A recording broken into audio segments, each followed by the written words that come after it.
আসসালামু আলাইকুম। Hello guys, সবাই কেমন আছেন? ঘুমের থেকে উঠেই কালকে তো খেলা দেখি নেই, মনটা অনেক খারাপ শুনতাছি মানুষের মুখে মুখে।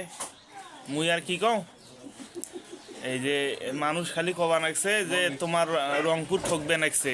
তা মুই শরমে ওই যে অফিসত যায় আছো, পরে মুই আর খেলা ওই দেখো নাই টিভির সামনে। তা এখন কি কম, তা ওই যে আমরা ঠকছে ভালোই হয়েছে, আর কি করার। আর একটা না 6টা 7টা ম্যাচ যেতে সেই খেলার মধ্যে আবার ঠকবে নাকছে। তা ওমাকগুলো এই যে নিয়ে যে এলা আলু তুলবেন নাকি দাও, কেমন ওই বেলা এই এত সুন্দর খেলাটা যদি আমরা ঠগে, তাহলে কার মনটা না খারাপ হইবে ভাই। আমরা ওই যে করিবার পাওয়ার নই, ওই যে শ্যাম্পু দিয়ে যায় মাথার পানি ঢেলে পাওয়ার নই এই ঠান্ডার সময় টেনশানে, ওই যে গোসলখানার ভেতরে যায়। তো এক কাজ করো, আমার টেনশন নেওয়ার দরকার নাই। এই যে আমার যে দল ঠকছে না, ওমাগুলো নিয়ে যারা আলু তুলবেন নাগে দাও, সবচেয়ে ভালো হইবে মুই মনে করো এইটাই। দেখি কি কন। হ্যালো গাইস, কি কন সবাই?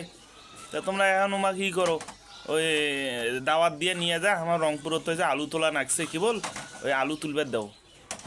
তা ঠিক আছে, সবাই ভালো থাকেন। আমার পেজকে যারা ফলো করেন সবাই সাপোর্ট করে যাবেন ইনশাআল্লাহ। আসসালামু আলাইকুম।